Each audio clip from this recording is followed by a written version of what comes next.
4, 3, 2, 1. Vous écoutez Taxi FM, musique, sport, information.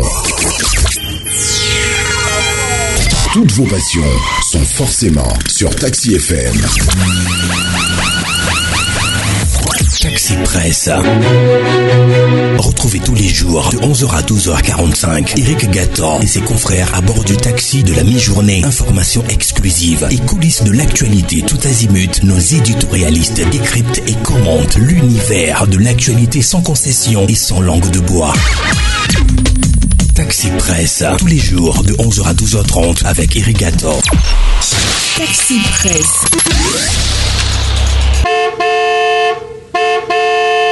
Bonjour à tous, nous sommes ravis de vous retrouver ce matin sur la radio Taxi FM Lomé. Bienvenue à la grande messe de ce vendredi, c'est avec Abi Alpha Isotou, le patron du journal Le Rendez-vous, Fabrice Pechiesi, le patron du journal Le Libéral, Credo Tété, le patron du journal Le Médium, et puis Ferdinand Haïté, le patron du journal L'Alternative. Ensemble, nous analyserons et commenterons les grands sujets de l'actualité, les discussions politiques qui reprennent cet après-midi, ce vendredi donc, avec un fort risque, un risque. Le quotidien Liberté évoque des doutes sur la poursuite dans la sérénité du dialogue. Les positions sur la candidature de Faure Gnassingbé en 2020 sont inconciliables. Assure-t-on, nous évoquerons le sujet et bien d'autres qui sont dans l'actualité. Bienvenue. Sur Taxi FM, l'info-roule. Retour en studio avec mes confrères, mais avant, juste vous dire les journaux qui sont dans les kiosques ce matin, puisque dans Taxi Media Show, à ce temps, on en a parlé abondamment. Il y a le quotidien Liberté qui est dans les kiosques ce matin. Il y a aussi le quotidien Forum de la semaine, le quotidien Togo Matin, le bi-hebdomadaire L'Alternative.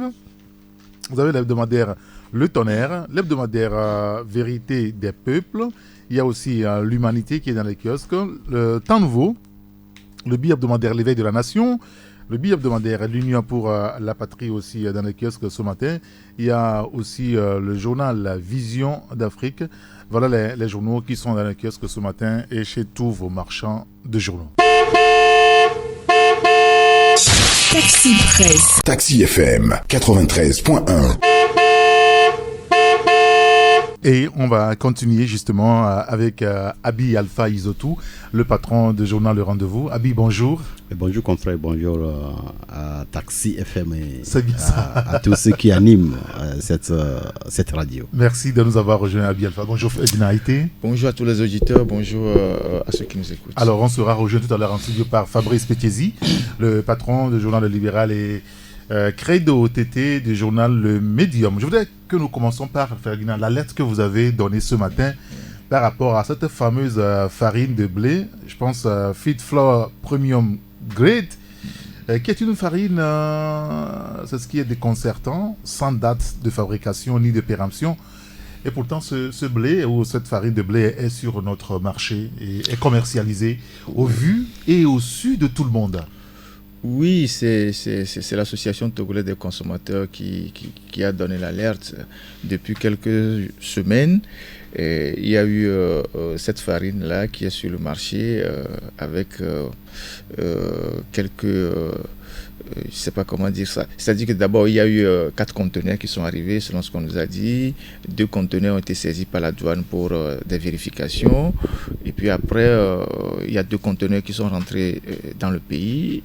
Et le ministère du commerce a donné une autorisation de mise sur le marché.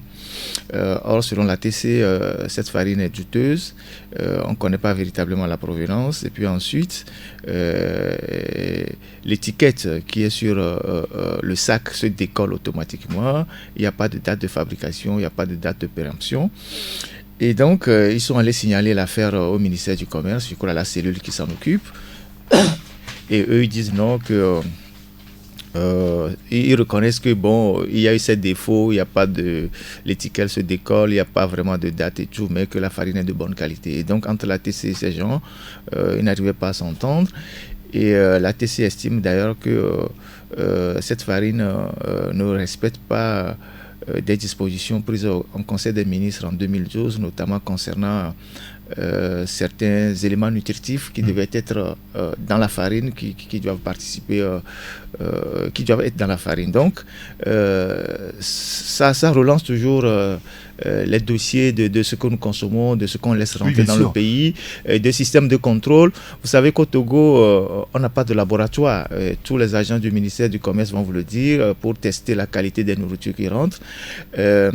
Lorsqu'il y a véritablement des doutes sur certains produits, c'est en Côte d'Ivoire qu'on va faire des analyses. Et notre laboratoire à l'université? Non, pas. Il faut un laboratoire spécialisé. L'Esteba, bon, c'est beaucoup plus pour des analyses, mais parfois ils sont sollicités, mais on n'a pas véritablement de laboratoire. Normalement, nos services de douane devraient avoir un laboratoire pour tester la qualité des produits qui rentrent sur le territoire. Donc, il faut aller en Côte d'Ivoire pour faire les analyses et parfois même à Dakar. Ou à Dakar. Et parfois même c'est les autres pays qui nous alertent lorsqu'ils repoussent certains navires en disant bon, nous avons repoussé telle cargaison qui est impropre à la consommation, ils sont retournés en mer, peut-être que ça va arriver sur vos côtes. C'est comme ça que fortuitement on arrête parfois certains produits. Et donc ça relance véritablement le problème de contrôle de la qualité de ce que nous mangeons et je pense que le gouvernement doit vraiment se doter des structures pour vraiment contrôler ce qui rentre. Et aujourd'hui, on ne sait pas ce qu'on mange. Les boissons, tout ce qui rentre, les cubes, l'eau et tout, les cubes et tout ça. Et aujourd'hui, il y a une floraison de ce qu'on appelle les fast-food à Lomé. Vous passez dans tous les quartiers aujourd'hui, tout le monde est dans les fast-food. On ne sait pas ce que ça contient véritablement. Les gens adorent ça, les enfants, les jeunes dames, les jeunes filles, les garçons. On pense que c'est la modernité, on va manger au fast-food. Comment c'est préparé? C'est quoi le contrôle? Quels sont les ingrédients qu'on met dedans? Personne ne le sait. Après, on se plaint qu'il y a des cancers, qu'il y a la stérilité, il y a plein de trucs. Donc, je pense que d'abord, nous devons insister sur l'éducation à la maison. Les Togolais, depuis longtemps, ont l'habitude de manger à la maison. Mais avec la crise, les gens ont perdu ces habitudes. Les gens sont en train de perdre ces habitudes-là. Mais il faut qu'on insiste pour que les gens continuent de manger chez eux à la maison et que le fait d'aller prendre des choses dehors ne soit que des trucs parfois de plaisir. Vous savez, vous parlez de fast-food, des petits restaurants qui sont dans les quartiers. Avec 500 francs à la maison, vous ne pouvez rien préparer. Mais dehors, vous pouvez manger un plat de spaghettis et puis bon, on passe à autre chose. C'est ça aussi la vérité. Vous parlez de la crise, c'est bien. Abi Alpha, alors ces produits qui inondent nos marchés, on a l'habitude d'en parler à la veille des fêtes de fin d'année, mais on remarque aujourd'hui que c'est toute la saison, finalement, que ces commerçants, je ne sais pas s'il faut les appeler, ces hommes d'affaires déversent ces produits sur le marché, et ceci au vu, au su de l'autorité qui, la plupart du temps, ne dit mot. Oui, tu sais, dans une république où l'impunité règne en maître, c'est clair que le faux va s'inviter partout. Vous n'êtes pas sans savoir qu'il y a quelques années, c'est tout un réseau de faussaires qui a été découvert au grand marché où on prend les produits périmés et on change la date de péremption. Ça a fait du bruit, mais après tout, les auteurs, qu'est-ce que c'était devenu? C'était toute une chaîne qui a été très vite, n'est-ce pas, le dossier a été très vite oublié. Je ne crois pas savoir que ces produits qui sont en train d'être dénoncés sont parachutés du ciel. Ça a dû passer par soit par le port ou bien par les frontières terrestres suite à un contrôle. Et puis vous allez voir qu'entre temps, vous dites, le confrère dit que il y a 4 conteneurs qui sont arrivés, qui sont bloqués. Après, on laisse 2 rentrer, machin. Ça veut dire que quelque part, ceux qui sont censés être les professionnels, même s'ils n'ont pas tout le matériel nécessaire pour, n'est-ce pas, évaluer la qualité de ce produit, ont dû soupçonner des irrégularités. C'est ça qui justifie que ce soit arrêté. Mais qui certainement, il y a dû avoir des pressions. Oui. Des pressions de qui? Pour qu'on laisse 2 conteneurs rentrer. Ça se passe un peu comme ce qui s'était passé dans les affaires des tilapia. Oui.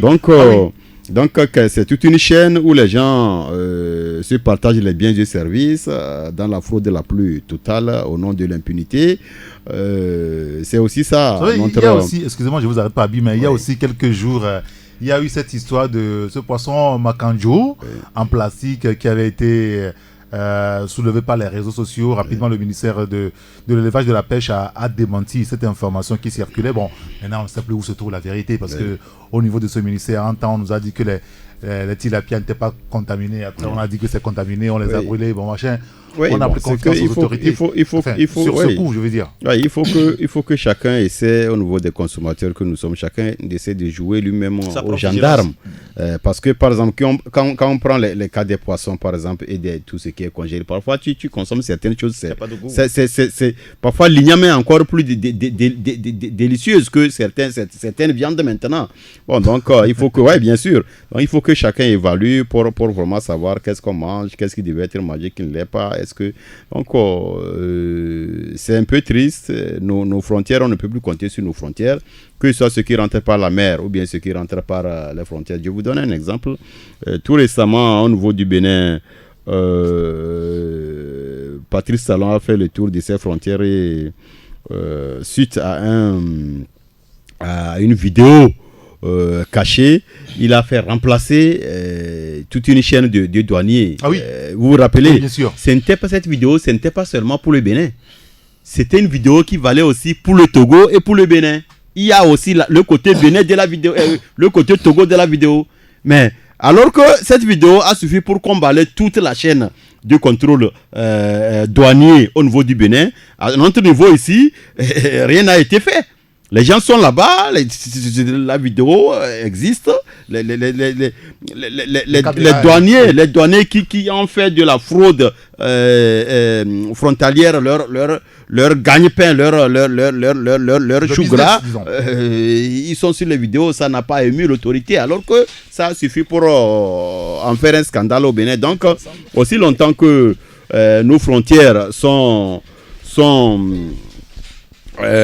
nourris par de ces comportements, on va souffrir longtemps de ce genre d'aliments. Surtout qu'actuellement, au-delà du caractère poreux des frontières. Irrégulier des frontières, au-delà de ça, il y a aussi qui est importateur. Je vous disais que actuellement, le problème, c'est que ceux qui sont décideurs ne sont pas souvent très loin de ceux qui importent. Ça fait que, d'abord, au niveau de la chaîne de donnement, il ne paie pas forcément ce que les autres paient régulièrement pour faire sortir, oui. Bien que l'OTR est venu pour limiter ça, mais ce n'est pas encore fini. Quand c'est dédouané, ça sort. Quelle est la qualité de la chose? Si c'est un pagne, est-ce que quand on dit que c'est un pagne, c'est le wax, est-ce que c'est vraiment le wax que tu as connu il y a 15-20 ans?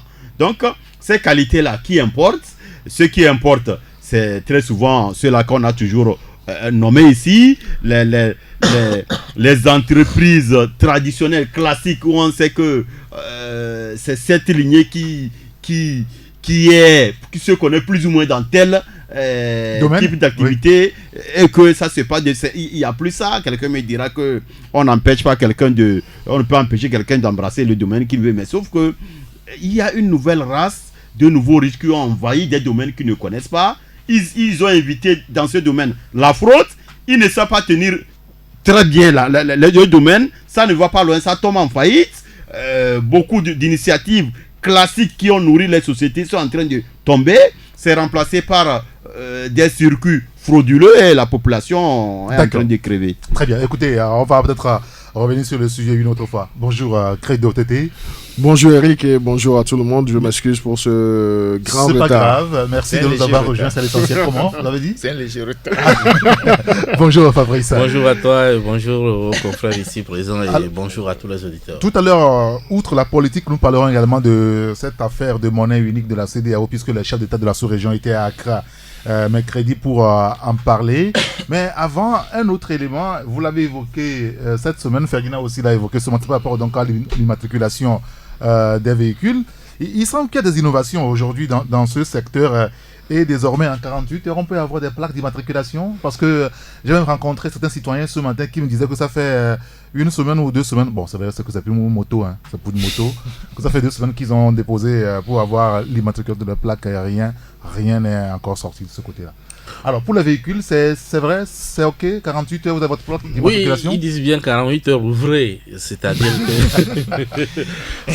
que lorsque, par exemple, si vous allez déposer aujourd'hui, vendredi à 7h du matin, ou du moins si vous avez déposé hier à 7h du matin et aujourd'hui ça fait 24 heures, n'attendez-vous pas à être servi déjà samedi, puisque naturellement ça fait 48 heures. Donc pour eux, ils estiment qu'il faut plutôt compter les heures de service. D'accord. Et donc c'est ça qui fait les 48 heures. Et donc c'est une visite guidée quand même que en tout cas les transports routiers ont organisé pour voir sur le terrain les dispositifs qui ont été mis en place pour que cette question d'immatriculation soit beaucoup plus rapide et beaucoup plus rassurante, parce que vous n'êtes pas sans savoir que le transport routier c'est un lieu d'une haute mafia depuis des années. Oui, et surtout en ce qui concerne l'immatriculation, il y a beaucoup de faux frais. Très souvent avec la bénédiction de ce qu'on a l'habitude d'appeler les transitaires. Et c'est toute une pagaille à ce niveau. Et puis il y a des démarcheurs qui opèrent dans le milieu. des démarcheurs qui opèrent. Et donc quand vous-même vous voulez faire toute cette procédure-là, et vous allez même abandonner en cours de route. Et naturellement vous remettez aux initiés qui vous donnent le prix qu'ils souhaitent. Et je crois que c'est dans l'esprit, puisque la modernisation dont se vantent aujourd'hui les transports routiers, c'est en même temps réduire le temps qu'il faut pour aboutir à une immatriculation quand il s'agit d'un véhicule, et en même temps mettre à l'abri les consommateurs par rapport aux arnaqueurs. Bon, maintenant, sur le terrain, est-ce que c'est ça? Ce n'est pas ça. Pour l'instant, quand même, ils ont déjà mis sur pied les dispositifs de fonctionnement qui leur permettent d'arriver à cet objectif-là. Oui. C'est vrai qu'il y a une guerre larvée entre l'UPRAD, qui est l'Union des professionnels des agréés en douane, et cette race, cette nouvelle race de démarcheurs au niveau du transport routier. Il y a une guerre terrible entre ces deux entités-là. Aujourd'hui, on nous fait comprendre que si vous avez votre véhicule, vous n'avez pas besoin des services de ces démarcheurs. Et vous devez vous rendre directement vers l'autorité. Qu'en 48 heures, vous avez votre plaque d'immatriculation. Est-ce que vous croyez à ça, Credo? Non, mais moi, je crois que, en fait, c'est une innovation que la direction des transports routiers est en train de faire. Mais pour avoir eu à suivre un peu la guéguerre qu'il y avait eu entre l'UPRAD et ce que nous appelons communément les transitaires, oui. Mais il faut dire, dans le cas d'espèce, que, en fait, on parle d'immatriculation en 48 heures ouvrées, mais c'est dire qu'on a déjà procédé à un certain nombre de formalités lorsque vous avez, disons, consommé l'achat du véhicule dans l'enceinte du parc et autres là. Donc, il y a la Ségus qui intervient. Maintenant, pour ce qui est de l'immatriculation, l'UPRAD, qui est l'Union professionnelle des commissionnaires en douane agréés, a un mécanisme informatique à son niveau. Et il y a un inspecteur des douanes même qui est sur ce serveur. Donc la déclaration que nos transitaires faisaient habituellement en se déplaçant du port autonome de Lomé ou bien des parcs pour venir dans les locaux de transport routier, avec tout ce que cela comporte comme frais et faux frais. Donc on est en train de limiter cela. Donc c'est dire que la déclaration est aujourd'hui électronique. Et lorsque vous faites la déclaration électronique, donc que ça soit bien les services d'assurance aussi, donc ils ont centralisé leur base de données et l'information passe et autres là. Alors que il y a de cela quelques années, ce sont nos transitaires qui vous donnent le montant qu'ils veulent, qui se déplacent pour venir dans les locaux de la direction des transports routiers, et ça peut prendre des jours, ça peut prendre des heures aussi, mais c'est avec toutes les conséquences financières et autres là. Donc là, je crois que... En même temps, si les dossiers au niveau du transport routier prennent des jours et des jours, ce n'est pas la faute à ce transitaire, c'est la faute à l'autorité qui doit faire son travail vite et bien. Oui, il y a de cela quelques années, nous serions dans cette logique-là, mais aujourd'hui, vu le mécanisme qui est mis en place, moi, je voudrais qu'on accorde le bénéfice du doute à la direction des transports routiers et qu'on traite le mécanisme qui est mis en place de concert avec l'UPRAD pour voir si ce mécanisme est vraiment efficace pour l'instant. Mais écouter le descriptif même de ce mécanisme, donc on peut dire que les choses passent comme sur des roulettes et autres là. Mais maintenant, on nous parle de 48 heures ouvrées. Mais comment est-ce que ça se passe? Vous vous faites la déclaration avec toutes les pièces afférentes, donc ça rentre dans une base de données. Oui. Et cette base de données là vérifie les informations, même de dédouanement et autres là, d'assurance, tout. Donc une fois que l'information est validée au niveau du port, dans la cellule de l'UPRAD, c'est que les informations sont disponibles déjà dans la base de données. Dans la base de données. C'est-à-dire qu'on n'a plus de paperasse pour circuler. On n'a plus de paperasse parce que vous devez scanner les pièces là, tout. Et là, lorsque le préposé au niveau de l'UPRAD valide les informations, c'est que à l'instant T, ces informations sont disponibles au niveau de la direction des transports routiers. Mais dites-vous également que ce n'est pas uniquement au niveau des transports routiers, parce que avant d'aller même à l'immatriculation d'un véhicule, mais il faut également qu'on pense à la visite technique et surtout à l'assurance. Donc les assureurs aussi qui opèrent dans ce secteur sont également dans la base de données. Donc, c'est toute une chaîne de validation du circuit et vous pouvez en temps réel aussi suivre, disons, le processus d'immatriculation de votre véhicule. Alors, ce que nous allons souhaiter, c'est qu'on n'ait pas des pannes d'électricité, c'est qu'on n'ait pas des pannes informatiques et autres là, qui puissent remettre en cause les 48 heures ouvrées. Oui, hein, c'est ça en réalité. Au Togo, c'est la mode maintenant. À moins de choses, on vous dit qu'il n'y a pas de connexion. Oui, mais... et vous êtes bloqué, il n'y a pas de connexion. Oui, mais tout dépend aujourd'hui, puisqu'on nous sommes en train de migrer vers l'électronique, tout dépend aujourd'hui de l'Internet. Et vous avez même vu que depuis quelques jours, la connexion rame. Oui, depuis plusieurs jours, la connexion rame, tant bien sur les clés Internet que sur les systèmes Wi-Fi, le mobile, tout ça.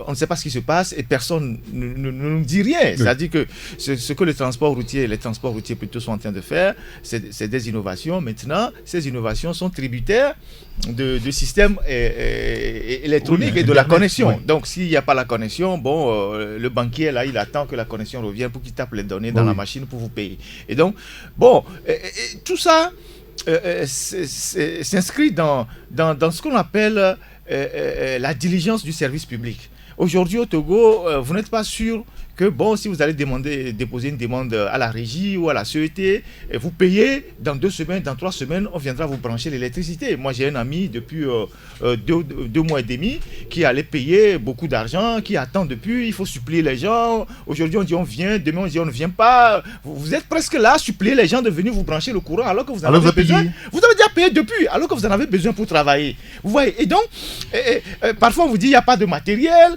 mais ça pose un problème de la question de la diligence des services publics. Des fois, c'est vous qui payez le carburant pour pour qu'ils viennent. C'est comme nous avons pris ici en référence le service des passeports. Vous savez que vous déposez vos dossiers, dans 2 semaines, vous avez votre passeport. S'il y a un problème, on vous le signale. Mais ici, CET, régie, il y a d'autres services publics. Vous payez, on vous presse, vous payez, et puis vous attendez. Et quand vous appelez, on dit rappelez demain, rappelez après-demain. Et puis après, vous savez même plus où se trouve le dossier. Alors que c'est sur des prévisions que vous avez payé rapidement pour pouvoir travailler. Et donc, ces gens de choses, il faut les régler. Il y a une situation aussi actuellement. Hein, il y a 2 semaines, le directeur des transports routiers, M. Agbokpe, il me semble que c'est ça, il a pris une note pour dire que si vous voulez avoir des numéros qui se suivent là, habituellement les Togolais aiment ça maintenant, 55-55, 0001, 22-22, 23-23, vous devez payer 50 000 francs CFA. Je vous avertis ainsi, vous, dans les prochains jours, vous voulez... C'est 50 000 francs que vous payez, alors qu'il y a, jusqu'à il y a 2 semaines, on ne perd aucun franc. Voilà une fraude, un exemple. Non, s'il vous plaît. C'était une fraude. Non, en même temps. Qui se faisait en cachette. Ça se faisait en cachette. Les gens bouffaient.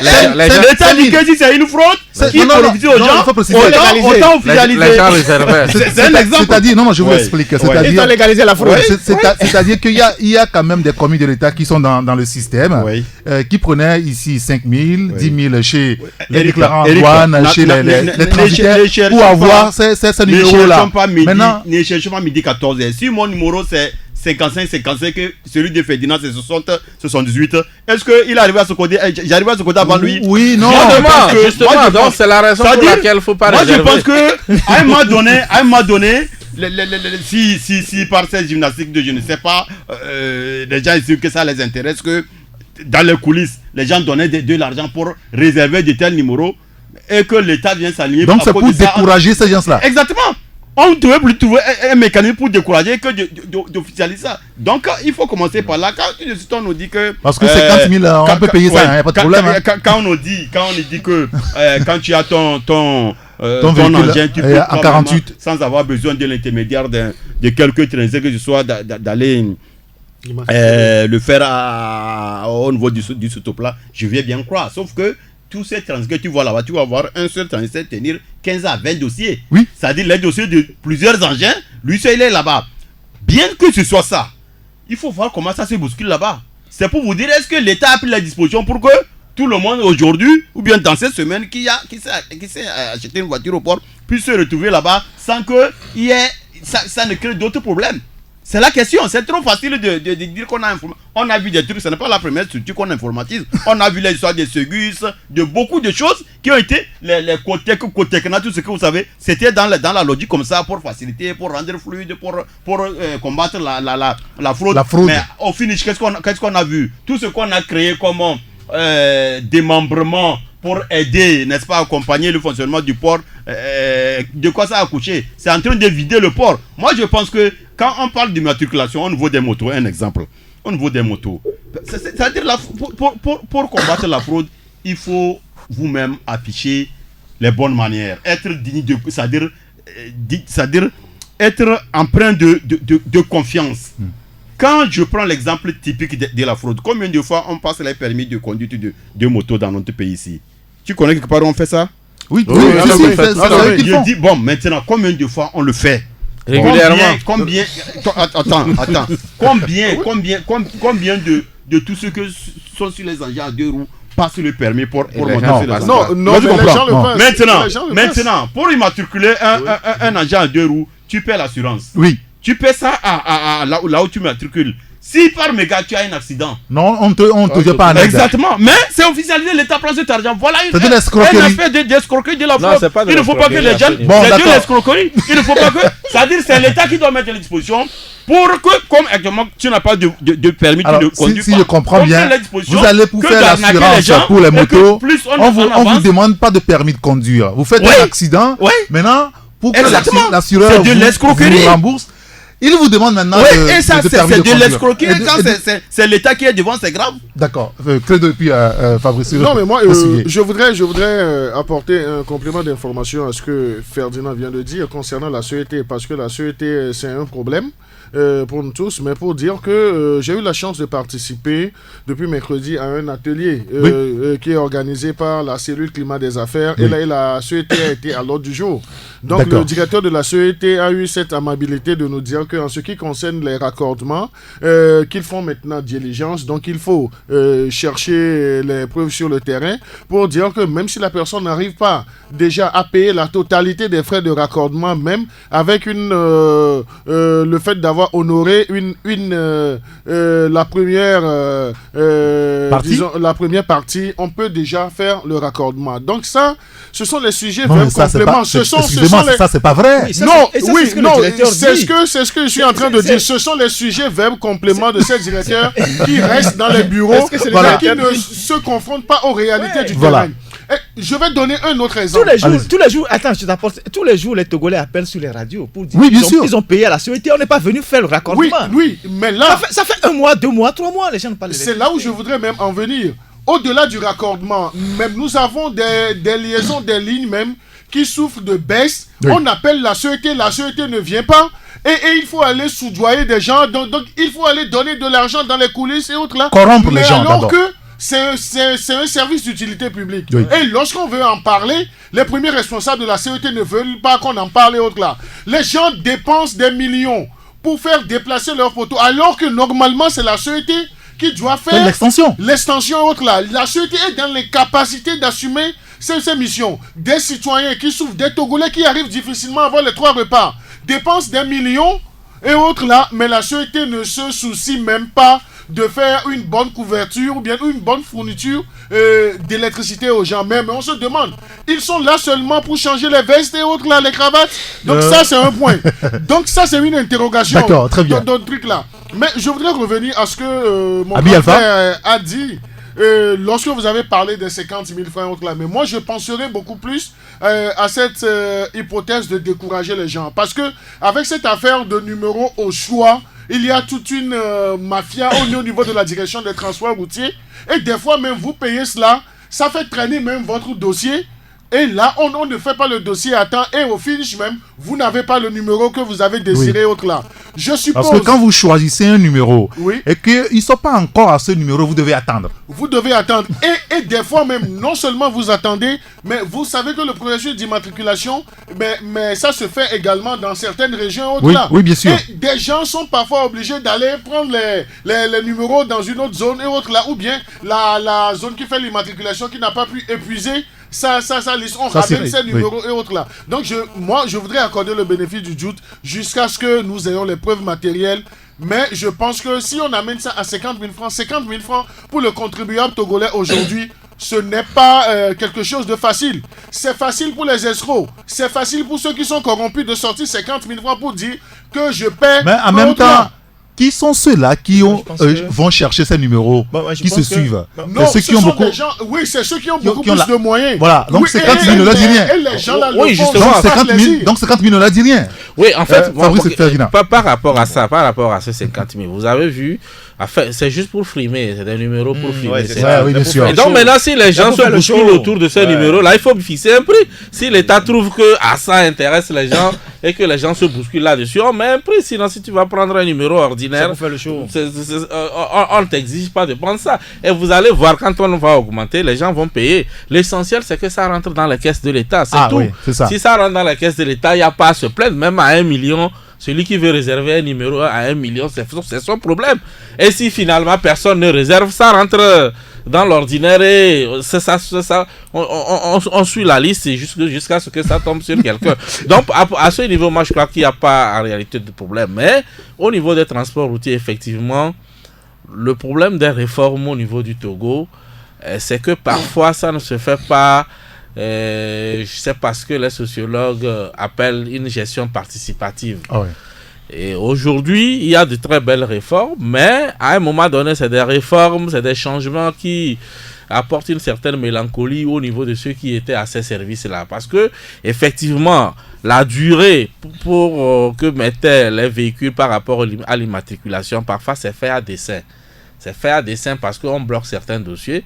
Bon, maintenant, quand toi, tu mets de l'argent, on débloque ton dossier et ça avance. Donc, ça faisait vivre naturellement des gens. Des gens tiraient un bénéfice. Alors, aujourd'hui, qu'on apporte une réforme pour combattre cela, si c'est les mêmes gars qui sont à ce niveau, souffrent qu'à un moment donné, on vous dise il n'y a pas de connexion, ou le logiciel est gâté, ou alors on gâte le logiciel, pour qu'on revienne à l'ancienne formule où quelqu'un peut tenir 20 dossiers, il vient tout à l'heure, pour lui c'est réglé, et il y avait des transitaires au port. Quand vous voulez vite faire votre service, on vous dit lui, il a cette particularité-là de vous faire sortir vite. Et c'est comme ça qu'il gagne la clientèle. Très bien. Alors, mais aujourd'hui, quand on va mettre tout le monde au même niveau, ça risque de poser problème à ces gens-là qui tiraient bénéfice de cette manière. J'espère qu'ils ont discuté avec tous ces gens-là pour les mettre à niveau et afin que le mécanisme tel que lancé puisse aller jusqu'au bout. Credo, juste un mot et puis on passe à un autre sujet. Juste un mot, donc c'est pour dire qu'il y a beaucoup de réformes qui se font, mais malheureusement, c'est un manque de communication à l'endroit des populations que nous avons noté. Mais avec l'atelier qui a pris fin ce matin de la cellule du climat des affaires, donc on a vu, même ce matin, c'est le premier responsable de Ségus qui était devant les journalistes et puis on a eu à lui poser toutes les questions et à relever toutes les insuffisances même de leur service. Donc je disais, même au niveau de la direction des affaires domaniales et cadastrales, mais il y a de bonnes choses qui se font aussi là-bas. Est-ce que vous savez qu'aujourd'hui, les titres fonciers sont numérisés? Non, ils n'ont pas communiqué là-dessus. Ils n'ont pas communiqué. Justement, c'est ce que nous leur avons fait comme reproche, que lorsque vous ne communiquez pas sur les réformes que vous avez à votre niveau, fait et autres là, même le délai d'obtention de son titre foncier, mais il y a des améliorations. Et la Banque mondiale a même noté le Togo pour ça. Donc il y a ce besoin de communiquer envers les populations pour donner la juste information de ce qui se fait. Vous savez que le titre foncier au Ghana, vous savez que c'est pas plus de 2 mois. Hein. Sauf qu'ils ont le délai n'est pas plus de 2 mois dans le titre foncier. Mais aujourd'hui, lorsque vous voulez faire même le transfert de titre de propriété, c'est allégé. Les innovations, les réformes également, au niveau du centre de formalité des entreprises. Mais il y a de bonnes choses qui se font. Mais il n'y a pas de communication autour. Il n'y a pas de communication et il faut décourager aussi les vieilles habitudes. Bien sûr. Sauf oui, Ferdinand, et puis on va passer à sauf que sur la question des titres fonciers, ils ont fait une numérisation catastrophique. Ça, ils ne le disent pas. Ils ont fait une numérisation sans géoréférencer les choses. Ah non, c'est pas possible. Et ils ont payé beaucoup de milliards alors qu'il y avait des sociétés au Togo qui voulaient faire ça à un coût très réduit. Au fait, c'est de ça aussi qu'il s'agit. C'est-à-dire qu'on dit qu'on fait les réformes alors que derrière, c'est des réseaux qui débloquent de l'argent, les gens se partagent et puis après, le travail est mal fait. C'est de ça aussi qu'il s'agit. Et donc, sur la question des titres fonciers, moi, je sais quelque chose. Ils ont mal géoréférencé. Ils n'ont même pas géoréférencé les choses. Ce qui fait qu'aujourd'hui, ils sont obligés de tout reprendre à zéro. Mais au Ghana, c'est automatique. Voilà. Vous achetez un terrain, il faut une géolocalisation. Ouais. Et au bout de 2 mois, vous avez votre titre foncier. Oui, mais ils disent même qu'à leur niveau, qu'ils font déjà de la géolocalisation, donc je ne sais pas. Mais ils le font. C'est ce qu'ils disent. Même aujourd'hui, ils ont imposé cela aux géomètres.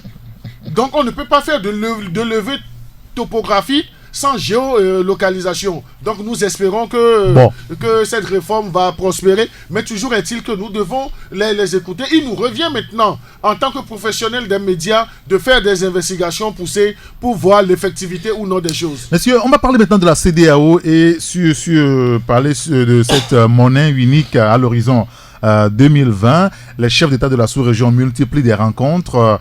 La dernière, c'est à Accra cette semaine, où des mesures sont annoncées pour d'abord la mise en place d'une banque qui va devoir réfléchir sur comment est-ce qu'il va falloir faire la convertibilité et tout le reste.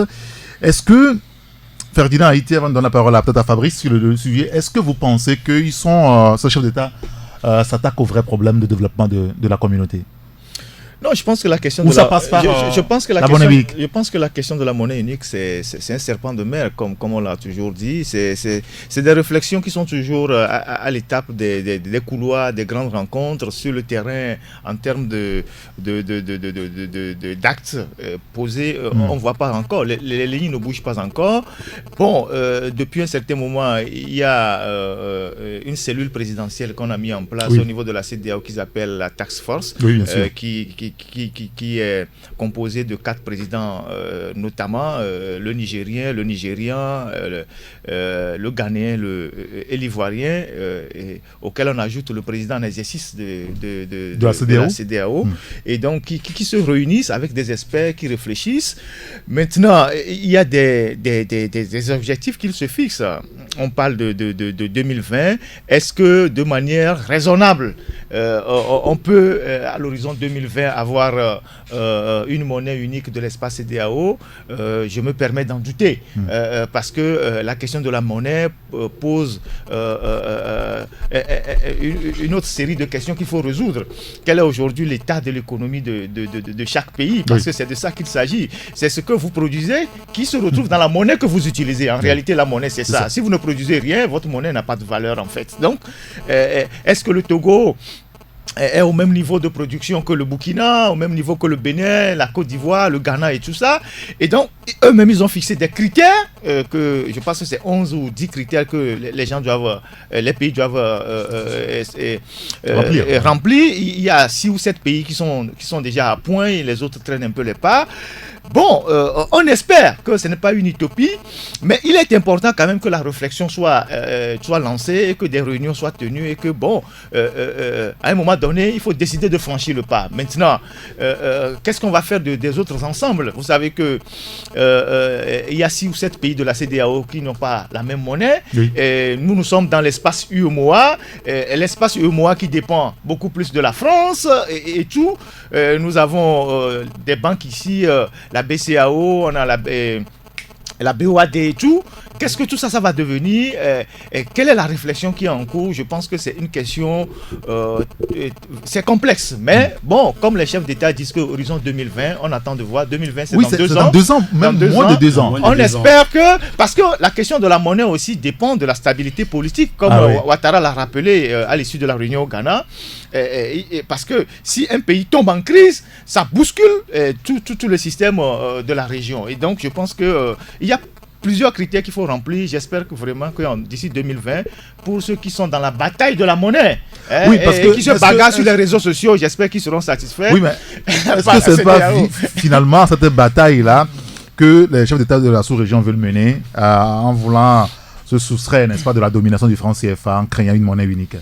Fabrice? Oui, c'est pour ça, tout comme Ferdinand, je suis un peu pessimiste également par rapport à l'effectivité de cette monnaie à l'horizon 2020, parce que quand vous prenez les petits regroupements sous-régionaux, aujourd'hui aussi l'UEMOA ne dort pas, et quand vous voyez un peu ce qui se passe au niveau de l'UEMOA par rapport au franc CFA, vous n'avez pas l'impression qu'ils sont sur le point de lâcher le franc CFA. Oui. Et donc il y a une certaine rigueur. Je crois qu'il y a beaucoup de pas qu'il faut marquer avant peut-être d'en arriver là un jour. Il faudrait avoir une certaine rigueur au niveau de la bonne gouvernance dans la plupart des pays avant de peut-être pouvoir rêver un jour avoir cette monnaie. C'est vrai que quand vous prenez la zone CFA, c'est plus ou moins organisé, mais quand vous prenez la CEDEAO, c'est pas moins de 5 monnaies, hein.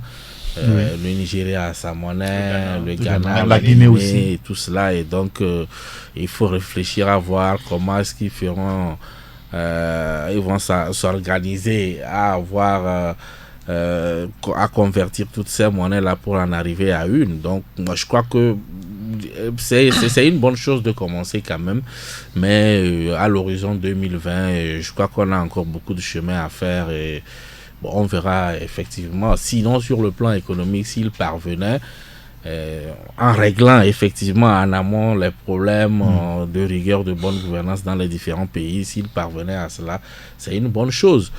Parce que le Maroc aussi va venir à la CEDEAO. Oui, tout ça là, c'est un fourre-tout. Alors, est-ce qu'ils viendront? Alors, si le Maroc vient à la CEDEAO, le Maroc aussi va s'allier dans oui, c'est un peu cela. C'est pour cela que je reste encore.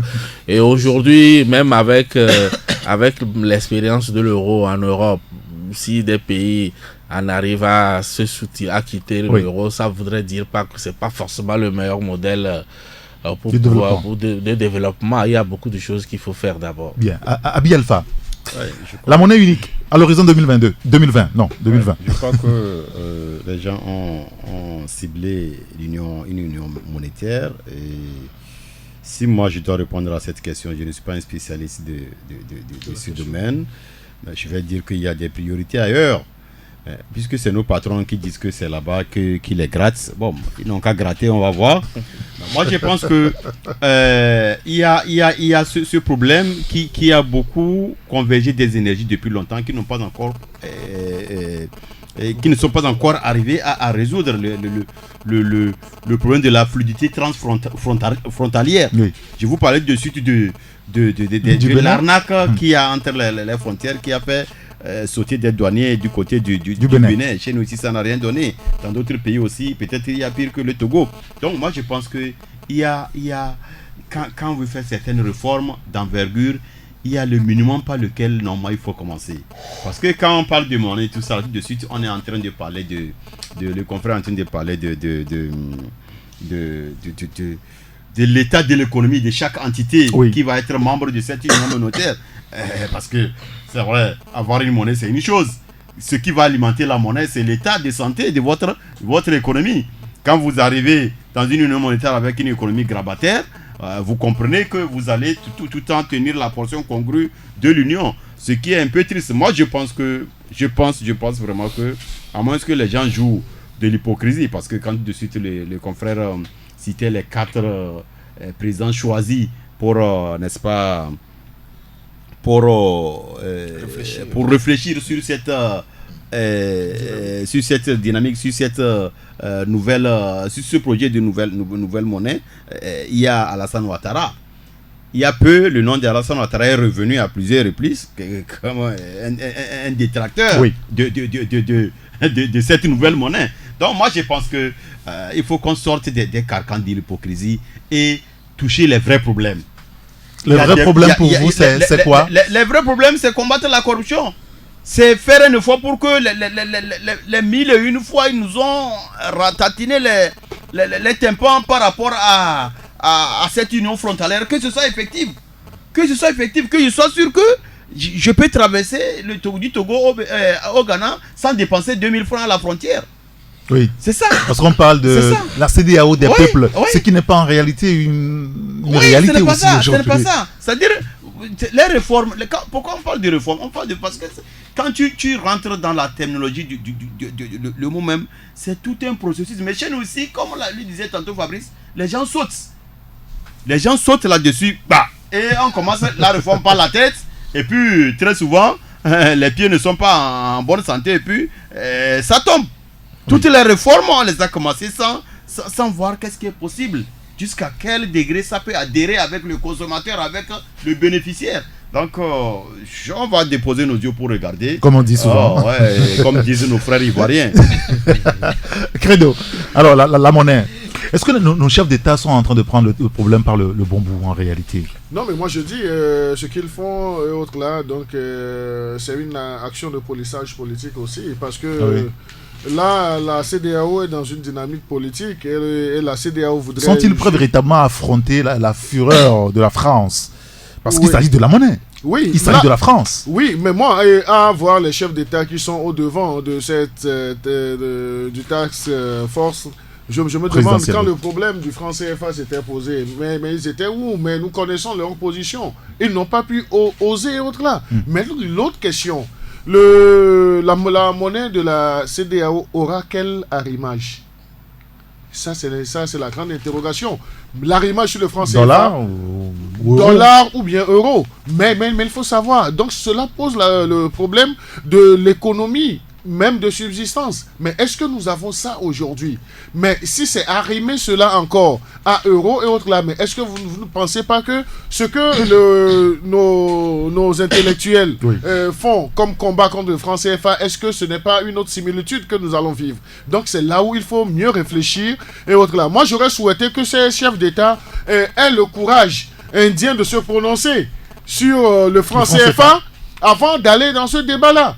Mais la plupart se sont tus. Non, mais si ce n'est le président ivoirien qui a combattu le fait qu'on dise que le franc CFA ne doit plus être, disons, arrimé sur... Oui, mais en même temps, l'initiative, là, telle qu'elle est conduite aujourd'hui, ça doit dire que les chefs d'État de la sous-région ne sont pas d'accord par rapport au franc CFA, par exemple. Ceux qui sont dans le franc CFA, je veux dire. Ceux qui sont dans le franc CFA... Mais je prends l'exemple de la Côte d'Ivoire. Mais est-ce que vous pensez qu'avec Ouattara, la Côte d'Ivoire va se débarrasser assez facilement du franc CFA? Mais pourquoi vous faites une fixation sur Ouattara? Non, une fixation sur Ouattara parce que nous avons vu, nous avons connu ses positions lorsque des intellectuels s'étaient prononcés sur le franc CFA. Il faut qu'on aille doucement parce que cette histoire-là, moi je ne... Ceux qui s'agissent sur les réseaux sociaux, parfois certains ne sont même pas des spécialistes en termes de monnaie. Oui, ils ne sont pas des spécialistes en termes de monnaie, c'est des activistes. Ils ne sont pas des spécialistes. La réalité est tout autre. Il faut se dire quand même les vérités. Si on dit, bon, c'est pas un truc demain, c'est comme un parachute, on dit, bon, on n'a plus le CFA, on crée une monnaie, on crée une autre monnaie, et puis bon, demain matin, bon, parce que bon, on a vu Mobutu, on a vu comment est-ce que les gens ont pris les monnaies, l'argent dans des sacs pour aller acheter du pain. Il faut faire attention. La monnaie, c'est ce que vous produisez. Donc, moi, je pense que Ouattara est quand même quelqu'un qui a fait le FMI, qui est un grand économiste, tout ça. Je ne le donne pas, je ne le dédouane pas, mais je pense que s'ils se sont mis ensemble pour se lancer dans ce processus-là, c'est parce que les gens sont convaincus qu'à un moment donné, il faut tourner le dos au franc CFA. Maintenant, comment est-ce qu'on va couper ce cordon ombilical avec la France? Bon, ils sont des chefs d'État, ils sont assistés par des experts en question monétaire, il faut aussi dire que tous nos économistes ne sont pas des spécialistes de la monnaie. Non. Il n'y a aucune université en Afrique où on enseigne le truc de la monnaie. Ça, il faut le dire. Les gens sont des économistes, mais ils ne sont pas spécialistes de la monnaie. Et donc, ça appelle à beaucoup de réflexion. Même dans le cadre de l'euro que Fabrice vient de citer, on sait le poids qui pèse aujourd'hui sur la France et l'Allemagne, qui sont les locomotives de l'euro pour soutenir les pays qui sont dans l'euro, mais qui n'ont pas une productivité forte. Et donc, je pense que c'est, par exemple, aujourd'hui, si on doit aller vers une monnaie dans la CEDEAO, quel est le rôle que des pays majeurs comme le Nigeria, comme le Ghana, comme la Côte d'Ivoire, comme le Sénégal vont jouer pour tirer les autres vers l'euro? Parce que c'est les 4 pays qui... excusez-moi, qui peuvent tirer les autres vers l'euro. Bon, le Togo, le Bénin, le Burkina, le Niger. Bon, nous, on est encore à la queue du peloton. Donc, c'est des sacrifices que des gens doivent faire. Certains pays doivent faire des sacrifices pour tirer les autres vers l'euro. Donc, tout ça doit être discuté. Maintenant, la France, on en fait tout un fantasme. Moi, je pense qu'à un moment donné, la France s'en ira d'elle-même. Et que, bon, les Africains prendront leur monnaie en toute souveraineté. Donc, leur faire la chasse aujourd'hui... C'est perdu d'avance à peu près. Moi, je ne dis pas qu'il faut leur faire la chasse. C'est-à-dire, il arrivera un moment donné où la chose va se faire d'elle-même. La chose va se faire d'elle-même parce que le monde est en pleine mutation. Oui, il y a des choses qu'on ne peut plus accepter comme avant. Et puis aujourd'hui, nos économies sont tellement faibles que...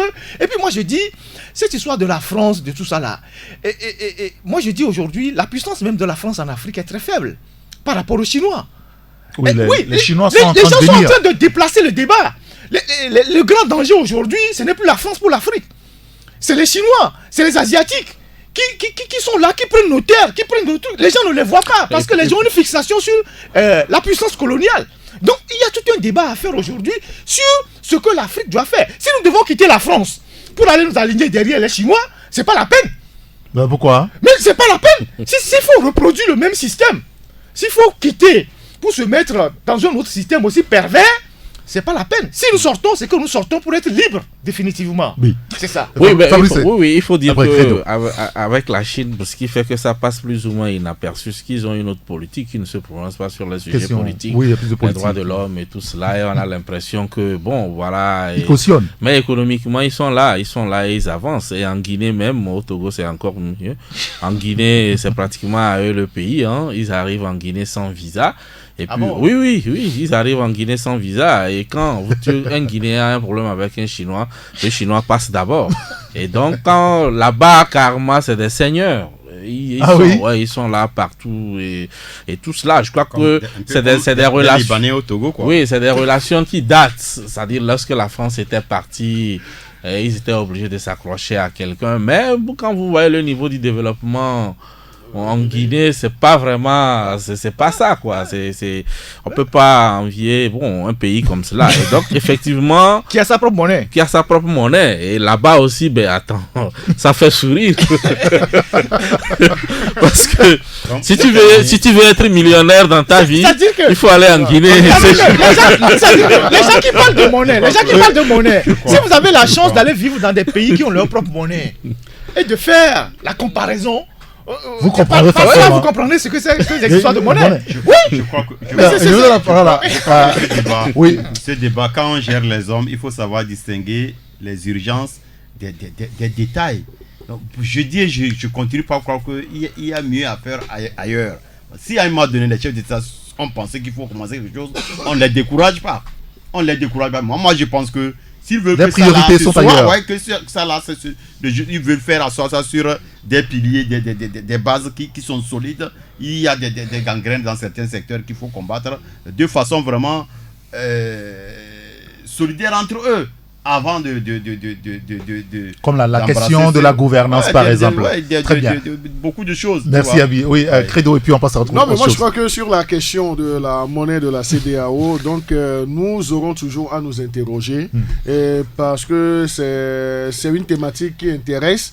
Et lorsqu'on va parler de cette monnaie de la CEDEAO, donc on ne peut pas occulter la question du franc CFA. Donc, on ne peut pas occulter les mécanismes, comme l'a dit Ferdinand tout de suite. Quels sont les mécanismes à mettre en place? Nous espérons que au niveau de la CEDEAO, donc ils réfléchissent déjà sur les mécanismes pour aboutir dans moins de 2 ans à cette monnaie de la CEDEAO. Oui. Donc il y a cette urgence-là, mais il faut dire qu'on ne peut pas non plus arrêter le débat parce que nous sommes des humains et nos chefs d'État ne sont pas tous des génies.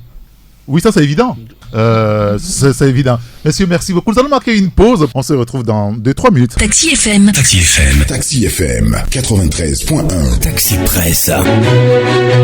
Retrouvez tous les jours de 11h à 12h45 Eric Gatton et ses confrères à bord du taxi de la mi-journée. Informations exclusives et coulisses de l'actualité tout azimut. Nos éditorialistes décryptent et commentent l'univers de l'actualité sans concession et sans langue de bois.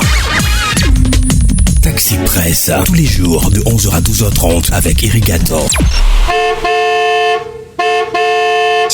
Taxi Presse. Taxi FM, la seule radio d'information continue. Retour en studio avec mes confrères Abi Alpha Isotou, Fabrice Petizi, Credo Tété et Ferina Haïti. Nous allons maintenant entamer la question politique, les discussions annoncées et entamées lundi dernier. Aussitôt suspendues reprennent donc cet après-midi à l'hôtel 2 février. Selon plusieurs indiscrétions, il y a quand même des doutes, sur la poursuite de la sérénité de ce dialogue, puisqu'on nous apprend aussi que les positions sur la candidature de Faure Gnassingbé en 2020, ces positions sont inconciliables. Mais avant, le gouvernement a quand même pris des engagements lundi dernier, des engagements pour quand même apaiser les choses. On appelle ça les mesures d'apaisement avec la libération de 45 personnes. C'est l'une des demandes de la coalition. C'est fait aujourd'hui, Fabrice. On a libéré certains de nos compatriotes qui sont emprisonnés dans le cas des manifestations et puis ceux qui sont indexés par rapport encore d'incendie des marchés de Lomé de Kara. Oui, bon, c'est vrai que il faut dire que c'est des questions que la coalition aurait souhaité qu'on règle au départ, avant même l'ouverture du dialogue. Mais bon, il avait été dit du côté du gouvernement que tout devrait se faire avant même d'attaquer le vif du sujet. Mais ce qui est sûr, avant l'après-midi de ce vendredi, il faut dire que pour l'instant, s'il faut chercher à savoir au marquoir qu'est-ce que ça donne, on peut dire 2 pour la coalition, 1 pour le pouvoir, avec un but litigieux. Peut-être la Goal Line technologie permettra de savoir si... Bon, les deux, puisqu'il y a eu d'abord... la coalition a réussi à obtenir un dialogue exclusif. Oui. C'est déjà un point, puisque le pouvoir voulait un dialogue inclusif. Oui. Donc, ils ont marqué un point à ce niveau. Et puis, secondo, également, les préalables, avec la libération des détenus, que ce soit sur le lieu des manifestations ou dans l'affaire des incendies, ils l'ont obtenu également, même si ce n'est pas encore total. Il y a quand même, ils l'ont obtenu. Ça fait 2. Et pour l'instant, ce que le gouvernement a obtenu, c'est de dormir tranquille, qu'il n'y aura plus marche pour l'instant. Et c'est pour ça que je parle de 1. Maintenant, le but litigieux, c'est la suspension du du processus électoral. Voilà. Bon, ça figure dans le document, mais il y a eu des réactions quand même des gens du pouvoir qui disent non, c'est pas ça. C'est pour ça, à ce niveau, je parle d'un but litigieux qu'on n'a pas encore validé. Mais qu'à cela ne tienne, je crois que pour l'instant, les choses sont de telle sorte qu'en réalité, il puisse y avoir au moins une rencontre cet après-midi. Mais il faut dire que maintenant, c'est le menu principal, avec la question des réformes, la limitation des mandats, tout le débat qui va suivre tout ça là. Et donc, c'est en réalité maintenant, on doit retenir son souffle. Ah oui, bien sûr. Bien sûr, et toutes les informations qui nous parviennent renseignent quand même que ça va être dur cet après-midi, puisqu'il s'agira de faire l'état des lieux. Et déjà, la coalition donne quand même des signaux. On a écouté sur RFI dans la journée d'hier le porte-parole, enfin, chef de communication de la coalition, Éric Dupuis, qui disait que tant que les mesures d'apaisement, tout ce qu'ils ont demandé, tant que la levée de siège n'est pas opérationnelle à Sokodé, Bafilo et puis à Mango, eh bien, il n'y aura pas de discussion véritable sur les points tels qu'inscrits. Alors, on se demande ce qui va se passer cet après-midi. Abi Alpha, avec ces mesures d'apaisement, est-ce qu'on ne pourra pas dire que le gouvernement a fait preuve quand même d'une certaine bonne foi? Oh, moi, je ne suis pas encore à ce niveau parce que... à quel niveau vous vous trouvez, Abi Alpha? tu sais, c'est le régime qui nous a appris à le prendre comme ça, à le prendre au mot. Si vous retourniez aux différents points qui sont censés être liquidés avant qu'on ne parle de mesures d'accompagnement, la moitié n'est pas encore faite. La moitié n'est pas encore faite. On a parlé des gens à libérer. Les gens à libérer, et puis au moment où, d'abord, bien avant qu'on entame, on rentre dans le vif du sujet depuis le vendredi passé avec le dialogue qui a commencé sur les points de mesures d'accompagnement. Bien avant ça, il y avait des négociations où, comme un accord, le gouvernement, avec surtout avec les divisions des médiateurs, les gens se sont convenus qu'on va libérer les gens. On va libérer ceux qui sont détenus. À la dernière minute, on dit... Avec Alpha Condé. Exactement. À la dernière minute, les libérations, ça devient un problème. Ici encore, on parle de libération. Il faut les libérer. Ça fait partie des conditions pour un dialogue apaisé. C'est-à-dire qu'en novembre dernier, le gouvernement avait annoncé la libération de 42 personnes. C'était faux. Et au bout, il n'y a que les 2 imams qui ont été libérés. Exactement. Exactement. Quel est le problème? Quand une autorité prend un engagement devant une autre autorité étrangère, et puis c'est vous qui tenez le pays, c'est vous qui avez des problèmes, c'est vous qui demandez à des gens de venir vous aider. Vous tous vous mettez sur la table, vous prenez des engagements sur 42 personnes que vous avez promis de libérer. D'abord, ce n'était même pas d'abord 42 qui sont détenus, il y en avait plus. Vous libérez 2 et vous faites vous en faites un scoop comme si c'est tout le monde qui était sorti, ce qui était quoi.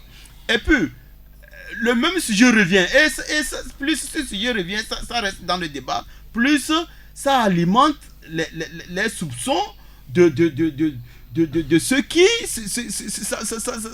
Ça souffle sous le feu de ceux qui pensent que des gens ont été exécutés.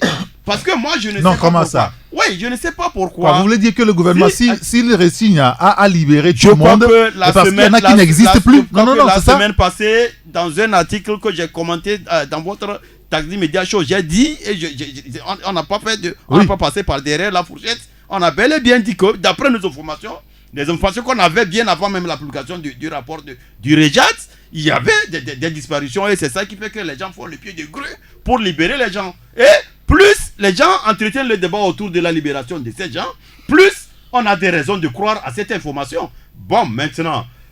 ça c'est le premier point. Je ne sais pas quelle alchimie, quel cérémonial les gens attendent pour libérer les gens. Parce que actuellement quand on parle de libération cas par cas, c'est quoi cas par cas?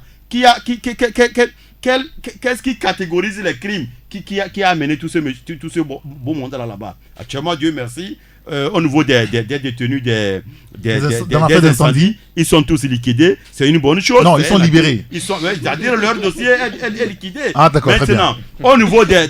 Parce que c'est pas la même chose. Ils sont liquidés, voilà, c'est comme ils ont été tués. Au niveau des choses... des gens qui sont tenus dans les manifestations. C'est quoi? Qu'est-ce qui fait des criminels différents l'un de l'autre? Pourquoi on libère d'autres et qu'on dise que les autres, ça va être des libérations? Qu'on nous aide à comprendre. Non, on nous a aidé à comprendre, Abi Alpha. Ceux qui ont été libérés, c'est ceux qui ont été jugés et condamnés. Donc les autres n'ont pas été jugés encore. Ils ont été jugés sur quel chef d'accusation? Donc c'est trop facile quoi. C'est-à-dire puisqu'à un moment donné les gens, le régime, le système a habitué les gens à ça. À chaque fois qu'ils sont en difficulté, ils prennent des gens en otage. Quand il y a bousculade, on prend des gens en otage, on les garde dans des lieux de détention, et quand le moment vient, c'est eux qui servent comme les preneurs d'otages qui en font un instrument de... Bien sûr, c'est toujours ça mon langage, c'est une prise d'otage. Tous ceux qui sont détenus là, par rapport à ces manifs là, c'est une prise d'otage qui ne dit pas son nom. C'est quoi la rançon? Les gens sont, et actuellement la rançon par exemple actuellement, c'est la levée, la suspension par exemple de manifester. C'est entre autres un aspect de la rançon. Donc moi je pense que le système a habitué c'est-à-dire ses adversaires à le connaître.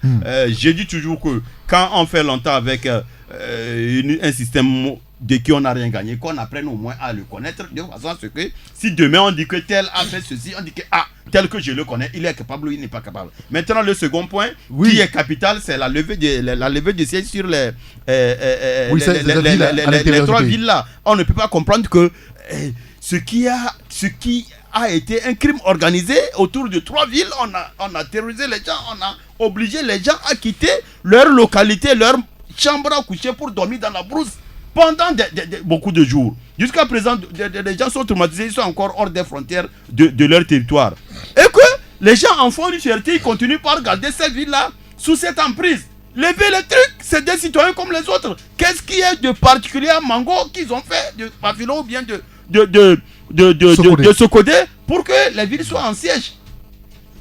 C'est vraiment triste. D'accord, très bien.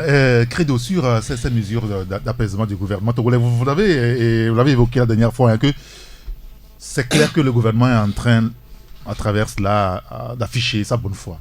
Oui, nous l'avons écrit et puis nous l'assumons. Le gouvernement est en train d'afficher sa bonne foi parce que lors de l'ouverture du dialogue, on ne pouvait pas s'attendre à ces mesures qui soient prises le même jour, même si ça a été pris après de longues heures de discussion. Mais le gouvernement a lâché du lest. Même si on dit la coalition... Ça, c'est un fait. Oui, qu'on peut vérifier même. C'est vrai que la coalition est allée au-delà du chiffre 42 jusqu'à poser la condition de libération de 102 personnes et autres là. En tout, mais... Y compris les 3 membres du mouvement Ndoumboueke. Les 3 membres du mouvement Ndoumboueke et autres là. Mais si le gouvernement a accepté déjà libérer ces personnes, ces 42 ou bien ces 45 personnes, là, je crois que c'est faire preuve de bonne foi que même de prêter une oreille attentive à ce que les responsables de la coalition ont dit. Non, mais maintenant, il faut reconnaître cela et demander au gouvernement qu'il y a un travail à faire plus. Donc, si on le pose le problème ainsi, donc on peut le comprendre autre là. Mais aussi, nous sommes des journalistes. Nous n'allons pas faire dans la spéculation. Nous allons faire des analyses, mais il ne faut pas qu'on prête également des intentions aux gens. Nous, notre fierté, c'est que tous ceux qui sont dans les milieux carcéraux puissent recouvrir leur liberté et autres là. Donc ça fera notre fierté parce que faire la prison, ce n'est pas un hôtel 5 étoiles. Non, pas du tout. Même on ne peut pas souhaiter que tu envoies ton pire ennemi faire même 1 heure de temps là-bas. Donc on ne sait pas ce que ça coûte en termes de torture psychologique et puis d'affection psychologique et autres là. Mais maintenant, le dialogue va reprendre cet après-midi. La coalition aura son mot à dire. Le parti présidentiel aura son mot à dire et le gouvernement aussi aura son mot à dire. Mais maintenant, lorsqu'on dit qu'il y a d'autres cas qui seront étudiés au cas par cas, donc peut-être que le gouvernement ou bien l'instruction, les enquêtes ont des éléments que nous n'avons pas. Maintenant, ce qu'on va demander, c'est que ces cas par cas-là ne durent pas et qu'on puisse étudier ces cas-là aussi. Je voudrais terminer avec l'aspect de ceux qui ont été relaxés dans l'affaire des incendies.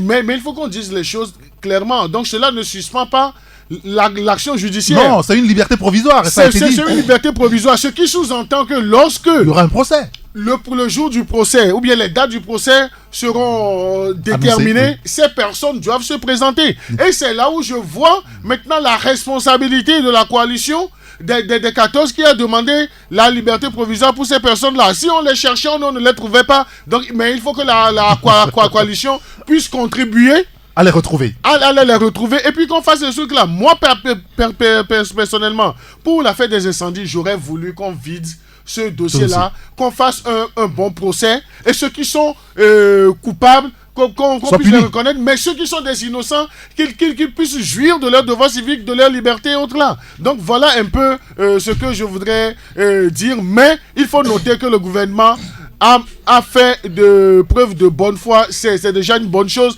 Nous allons souhaiter maintenant, en tant que professionnels des médias, nous n'avons aucun intérêt à mettre de l'huile sur le feu. Oui, bien sûr. Ce que nous demandons, les populations togolaises attendent beaucoup de ce dialogue. Que les acteurs premiers de ce dialogue pensent aux populations et non à leurs propres intérêts. Je vous interrogeais tout à l'heure sur le rôle et la responsabilité des médias dans ce processus de dialogue pour apporter la paix, parce que ça ne sert à rien d'enflammer les choses. Ferdinand Haïti, par rapport donc à ces mesures d'apaisement et les discussions qui reprennent ce matin. Vous avez quand même donné une information, cet après-midi, excusez-moi. Vous avez donné une information par rapport à 2020, on va y revenir, les polices. Mais par rapport d'abord aux mesures d'apaisement du gouvernement. Une bonne fois, vous êtes d'accord avec Credo, Tété? C'est comme c'est l'histoire des Palestiniens et des Israéliens. C'est-à-dire que dès qu'il y a un petit pépin dans la bande de Gaza, Israël prend quelques Palestiniens après les jets de pierre. Et puis après, bon, on négocie, on discute, on relâche certains. Et puis les autres ont dit, bon, on les garde, il faut que la Palestine accepte ça. C'est le même phénomène. C'est-à-dire qu'au départ, on nous a dit, voilà, il y a eu 102 personnes qui sont en prison parce que quand les gens, quand on enlève les gens, on les arrête, les familles font les décomptes. Oui, bien sûr. Les gens font les décomptes. Les gens savent on sait combien de personnes on a arrêté. Maintenant, le gouvernement dit oui, on n'a que 92. Alors, les 10 autres là sont passés où? C'est des portés disparus. C'est quoi le problème? Et ensuite, on dit bon, on va libérer 45. Et hier, j'entendais le ministre a fait une interview, je crois, à Africa Rendez-vous, qui disait qu'ils ont libéré 31. Ça veut 42. Dire que 41, il a dit. 42. Voilà, ça veut dire qu'on n'a même pas encore atteint le 45. Non. Voilà, donc on est à 41, plus les 41 avec les gardes des incendies. Et on n'a pas atteint les 45. Et il y a des gens qui sont en prison, par exemple la prison de Mango, la prison de Dapaon. Il n'y a pas eu de levée de crew dans ces deux prisons. Les responsables du mouvement Noubouéké, qu'on a jetés en prison. Que sont-ils devenus? Ils sont en prison. Et puis, quand vous voyez la légèreté des dossiers, et qu'on nous dit qu'on veut traiter ces gens-là, ces dossiers cas par cas. On dit qu'on a trouvé des jumelles chez quelqu'un. Un gars qui avait de vieilles trucs chez lui à la maison, qui ne pouvait même pas regarder 5 mètres. On a pris ça, on a mis dans le dossier. On dit oui, que détention d'instruments de guerre, que c'est un matériel militaire. Un truc qui ne peut même pas... c'est un vieux truc qui ne peut même pas vous permettre de regarder 5 mètres. Est-ce que lui a trouvé ça? Mais attendez, il n'est pas interdit d'avoir des jumelles. Moi, j'avais des jumelles chez moi. Donc, c'est pas des trucs, quand vous voulez partir en tourisme, vous voulez aller quelque part, vous avez des jumelles. Donc, c'est pas interdit. C'est pas un truc interdit sur le territoire. Mais finalement, tu les as cachés. Et donc, non, mais ils peuvent venir les prendre, il n'y a pas de souci. Et donc, vous voyez, donc, ces gens sont en prison et on dit, bon, on va étudier ça les cas par cas. Et donc, moi, je pense que ces sujets vont revenir. Il parle de procédure criminelle. Laisse tomber, c'est ce qu'ils appellent procédure criminelle. Ces dossiers vont revenir cet après-midi sur la table. Les facilitateurs sont rentrés hier dans la soirée. Ça va revenir ce matin sur la table. Le reste des détenus, il faut quand même les libérer. Parce que je ne vois pas... Justement, est-ce que ce n'est pas à ce niveau que ça va coincer? Ça va coincer cet après-midi. Non, mais il faut libérer tout le monde. Parce que, attendez, comment est-ce que vous pouvez imaginer que des gens... qu'on dit avoir été impliqués dans les affaires d'incendie de marché, qu'on les libère et qu'on laisse en prison des gars qui distribuaient de l'eau dans les manifestations. Mais il va avoir un souci. Donc, il y a une responsabilité première du gouvernement à respecter ses engagements jusqu'au bout. Il y a une seconde responsabilité qui engage la coalition. C'est-à-dire qu'aujourd'hui, normalement, ce matin, je pense que la coalition devait faire une conférence de presse pour dire, selon ce qu'on s'est dit, voilà le nombre de personnes qui ont été réellement libérées, voilà ce qu'il manque. Voilà ce qui manque. Oui, parce qu'aujourd'hui, on ne sait pas finalement combien de personnes ont été libérées. Oui, pour situer l'opinion. Ça n'a pas été fait. Normalement, ça devait se faire. Ça n'a pas été fait. Ils ont laissé l'opinion, tout le monde avance ses chiffres et ça fait de l'intoxication. Bon, maintenant, j'espère que ce sujet va revenir. Il y a une manière de communiquer aussi, ça a été... Ce sujet va revenir sur la table je pense que ce sujet va revenir sur la table de négociation cet après-midi. Maintenant, au-delà de ça, vous avez posé une autre question, je pense. Oui, c'est par rapport donc aux coulisses du dialogue. On va peut-être y revenir tout à l'heure. Mais... bon, pour le reste, je pense que quand on veut être de bonne foi, il faut être de bonne foi totalement. Il ne faut pas être de bonne foi à moitié. Donc moi, je pense que pour le moment, le gouvernement est de bonne foi à moitié. Il faudrait qu'il soit de bonne foi en totalité, que tous les gens qui ont été arrêtés dans les manifestations retrouvent leur liberté. Parfait. Oui. Moi je crois que dans la mesure où il y a déjà, il y a déjà un esprit de libérer les gens, moi je crois qu'il faut aussi, faire un peu attention, parce que quand on dit qu'on est dans un état de droit, c'est pas parce qu'il y a un dialogue en vue également qu'il faut faire les choses de manière à ce qu'à l'avenir ça puisse constituer une jurisprudence qui ça dit qu'aujourd'hui l'exécutif est en train de parce qu'on a l'habitude de dire on a l'habitude de dire que la justice c'est parce que l'exécutif a utilisé le judiciaire pour condamner illégalement les gens. Il faut avoir le courage dans ce pays. Le judiciaire laisse-moi terminer. C'est-à-dire qu'aujourd'hui on peut pas arrêter des gens dans la rue parce qu'ils manifestaient ou ils faisaient quoi et on les met en prison. Ils n'ont pas été jugés, ils ont passé du temps, hein. Certains ont fait un temps à ce niveau-là. Oui. Et donc, qu'on vienne libérer ces gens-là comme ça, sans jugement, ne pensez pas que ça arrange également ceux qui ont été libérés. Hein. Ah bon? Oui, parce qu'il aurait fallu un procès pour voir si effectivement ce dont on m'accuse est vrai ou faux. Et si je ne suis pas le coupable, généralement on ne repart pas comme ça. Il faut indemniser également les gens. Et donc, le fait d'aller libérer les gens comme un Lansana Conté qui va en prison, qui prend son ami de la main et le ramène à la maison, je crois qu'il faut un habillage juridique également. Et il faut préserver un peu la justice. Parce que ce qui se passe aujourd'hui, oui, certains diront que nous ne sommes pas dans un état de droit, mais un jour aussi on sera dans une situation où certains pensent que c'est aussi possible que l'exécutif donne l'ordre qu'on aille libérer des gens et qu'on aille le faire. Oui, comme ce qui s'est passé. Comme ce qui s'est passé. Moi, je crois que c'est ce précédent dangereux là qui n'est pas bien. Oui, c'est pour cela présidentielle. On a parlé de grâce présidentielle. Oui, c'est pour cela je dis. C'est pour cela il parle de. Ils sont de liberté provisoire. Oui. On a dit de se présenter chaque lundi devant le juge. Justement, c'est pour cela je dis il faut un habillage juridique dans tout ça là. Parce que ceux qui ont été jugés et condamnés, et on peut les libérer, une grâce peut les libérer. Ça, on est d'accord. Mais quelqu'un qui a été arrêté dans le cadre des manifestations, peut-être on vous impute les casses ou les tueries, sans être libéré, sans avoir eu un procès. Oui. Je crois que libérer comme ça, c'est pas bien. C'est-à-dire que c'est un mauvais précédent. Ouais. Il aurait fallu qu'il y ait un procès pour qu'on sache si c'est lui, c'est pas lui. D'accord. Et maintenant, si on ne le fait pas, on est dans une situation où on sera un jour dans ce pays où on a l'impression qu'il suffit de claquer les doigts et les juges libèrent. Et ça va décrédibiliser les juges à la fin. Ouais, ce dossier de préalable, surtout avec la libération des détenus, si l'État ne sait pas faire diligence pour aller au bout de sa bonne foi, ça alourdit les soupçons qui pèsent sur eux. Je vous donne une information, ce que les gens ne disent pas ici.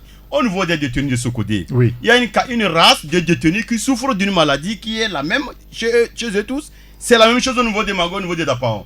Quel est ce hasard qui fait que les détenus, ils sont tous politiques, au niveau de la prison de Sokodé, au niveau de ceux des Mango, et des choses souffrent de la même maladie. Quelle maladie? S'il vous plaît, ils sentent une fatigue. J'explique. Ils sentent une fatigue généralisée. À un moment donné, dès que ça a été dès que les premiers ont été annoncés au niveau de ce côté, il y avait 4 qui n'arrivaient pas à se mettre debout. Ils ont été visités par un médecin. Après ça a rechuté. Au moment où on s'apprêtait pour voir comment faire, il y avait une ONG médicale qui faisait plus ou moins le tour dans la région, qui est encore venu les assister. Au même moment, on en est le même mal au niveau des Mango, au niveau de ce côté. Ils sentent une fatigue, certains n'arrivent pas à se mettre debout. Mieux, quand ils toussent, ça sort une odeur nauséabonde. Quel est ce mal-là qui revient? En tout cas, pour venir ici ce matin, je n'ai pas eu. Mais ils ont pris des photos qu'on a vues sur les réseaux sociaux, non? Donc, quel est ce mal-là?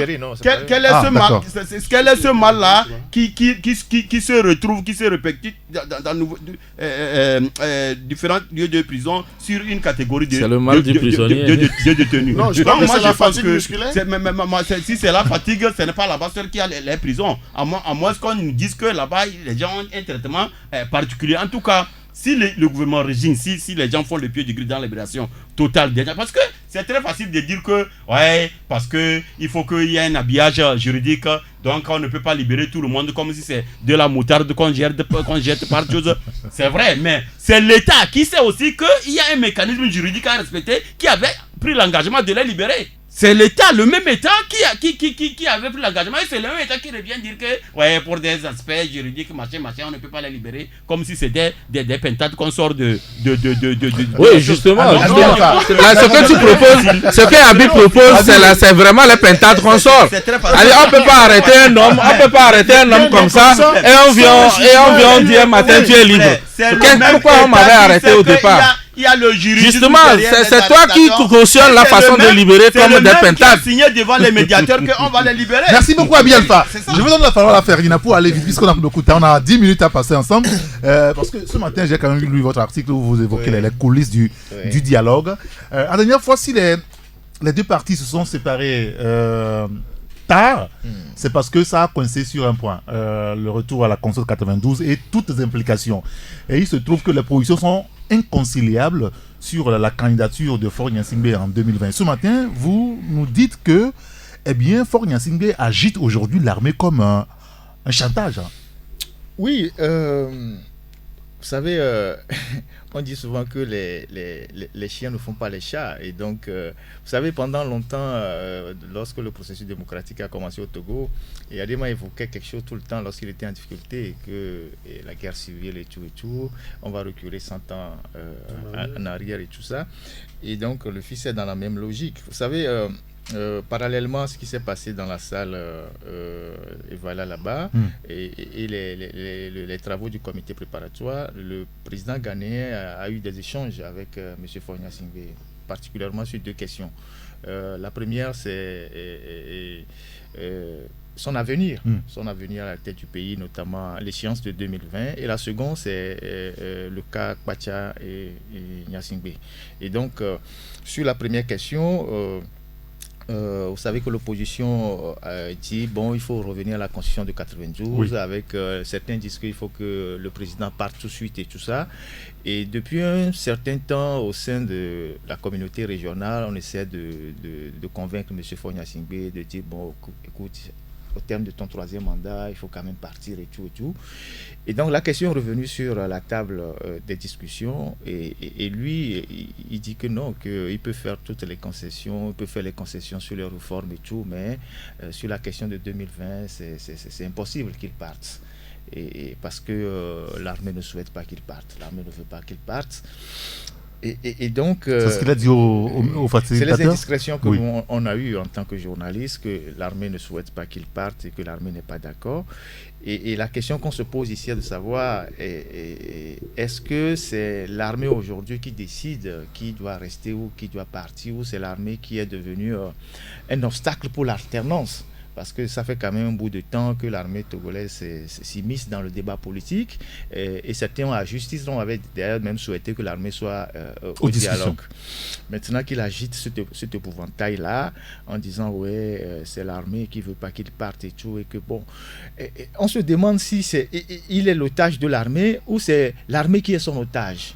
Mais je pense que c'est beaucoup plus la seconde préoccupation qui est vraie, parce que Faure a pris le pouvoir depuis 2007, depuis qu'il a liquidé tous ceux qui l'ont porté au pouvoir, les généraux, le clan Kwacha, tout ça. Il est devenu le seul maître. Je ne vois pas quel officier dans cette armée craint le président. Non, c'est au contraire, les gens sont droits dans leurs bottes. Et c'est vrai aussi que dans cette armée, il y a un groupe qui, compte tenu de certains nombres de raisons, tient le régime par la force, parce qu'ils savent que s'il y a alternance, ils vont avoir des soucis parce que leur nom est revenu régulièrement dans certaines choses. Donc, c'est un épouvantail qu'il agite. C'est une manière de dire aussi que lorsqu'ils vont retourner dans la salle des discussions, ça va bloquer sur ce point. Sur ce point sera un sujet de blocage. Et donc je rejoins tous ceux qui disent que on va rentrer dans le vif du sujet et que visiblement les choses vont se corser et on ne va pas avancer. Est-ce que ce n'est pas la peur aujourd'hui que cette discussion en réalité ne va pas prospérer? La question du retour à la Constitution et toutes les implications, y compris, n'est-ce pas, la candidature ou non de Faure Gnassingbé en 2020. Même pour certains, même au niveau de la coalition, Faure Gnassingbé doit partir ici et maintenant. Oui, non, mais nous avons même vu des leaders qui l'ont dit. Donc, le chef de file de l'opposition l'a repris lorsque M. Tikpi Achadam Salifou l'a dit. Vous ne le loupez pas, hein, le chef de file de l'opposition. Non, le chef de file de l'opposition l'a repris. Votre ami. Oui, c'est mon ami personnel. mais il a repris quelque chose que M. Tikpi Achadam a émis tel un perroquet, mais sans mesurer tout le contour de cela. Mais dans cette coalition de l'opposition, je vais également faire une indiscrétion. Il y a un des leaders, et non des moindres de l'opposition, on l'a questionné sur leur slogan « Retour à la C92 ». Mais le gars a dit que c'est un slogan.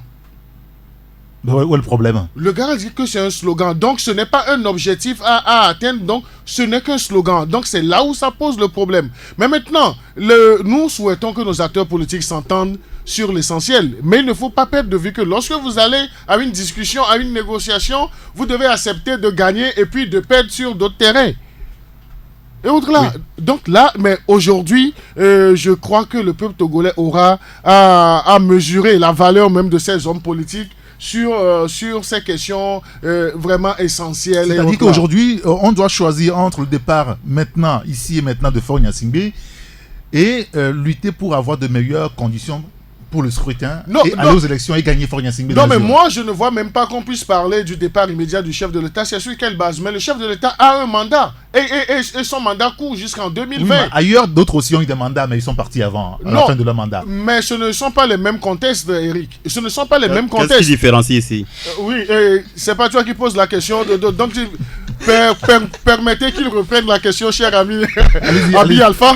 Mais c'est pour dire qu'on ne peut pas dire à un chef d'État en plein mandat de céder le fauteuil comme ça sur un coup de tête et autres là. Donc le chef de l'État, logiquement, doit aller jusqu'à la fin de son mandat en 2020, quitte à lui ou bien quitte à son parti de juger de l'opportunité ou non de le représenter autre là. Donc ça, je crois que ce n'est même pas un sujet qui sera discuté.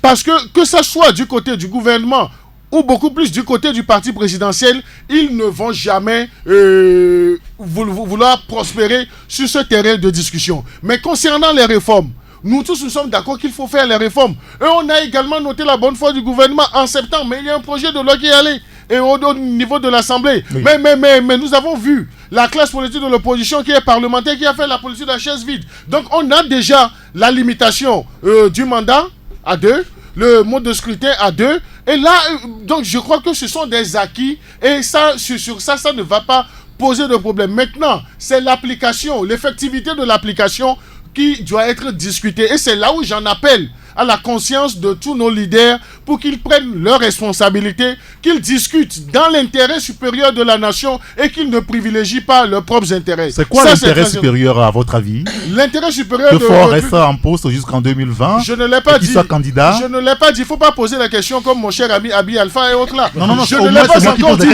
Oui. Ah oui, mais c'est ce que vous avez dit. Oui, je ne l'ai pas encore dit. Je vous pose la question. Oui, que quoi? Vous reposez la question. En fait, de la diversion, Credo. Non, je ne fais pas de la diversion. Reposez-moi la question. Non, vous voulez pour vous, l'intérêt supérieur, c'est que Faure Gnassingbé soit en poste jusqu'en 2020 et qu'il soit candidat, qu'il continue. Ce que tu es en train de poser comme question. Je dis, l'intérêt supérieur de la nation, c'est que nos acteurs politiques, ceux qui dialoguent, prennent le bon sens de discuter de la hauteur pour discuter de tout ce qui doit intéresser les populations, ce que veulent les populations et qu'ils ne pensent pas à leurs propres intérêts. Donc je crois que c'est ce que j'ai dit. D'accord. Abi Alpha, Fabrice. Ouais, moi, pour commencer par le point sur lequel Ferdinand a commencé par rapport à l'armée. Si M. Faure Gnassingbé estime que son armée, c'est son armée qui ne veut pas qu'il lâche certains morceaux, ça veut dire que lui-même il est sous menace de l'armée, je veux bien croire. Faure n'a pas dit ça. Non, ce sont des discussions. Mais Ferdinand ne peut pas ça aussi. Je commente, tu sais très souvent, je commente les indiscrétions des choses. Donc, c'est pourquoi je dis si. C'est pourquoi j'ai commencé en commençant par le conditionnel. S'il estime que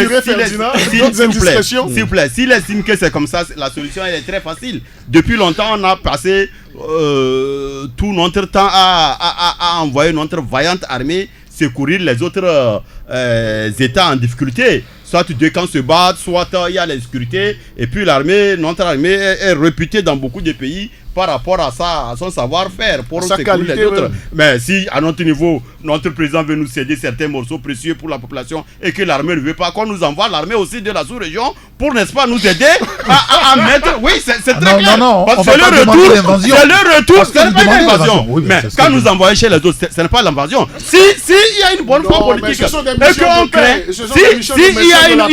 Mais l'armée te connaît pas quitter le pays pour aller faire quelque chose dans un autre pays. Il y a une bonne foi politique et que elle est sous l'emprise d'une menace de l'armée qui ne veut pas que ça.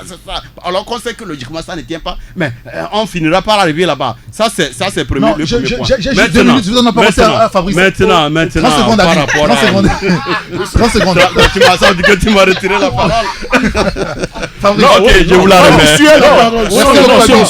Sur les indiscrétions, ça m'étonnerait quand même, parce que dans un pays où on organise les élections, on ne peut pas dire que l'armée ne veut pas que quelqu'un quitte le pouvoir. Et puis, même par rapport au projet de loi que le gouvernement a introduit, il y a limitation des mandats, même si ce n'est pas en 2020, Faure quittera le pouvoir un jour. Donc, oui, mais eux, c'est pas d'un jour, c'est maintenant qu'ils parlent. Oui, mais maintenant, ça peut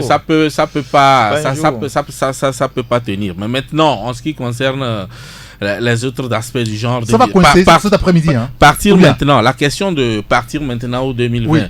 Oui, mais quand on demande à un chef d'État de laisser tomber le pouvoir en cours de mandat, il faut le mettre en difficulté.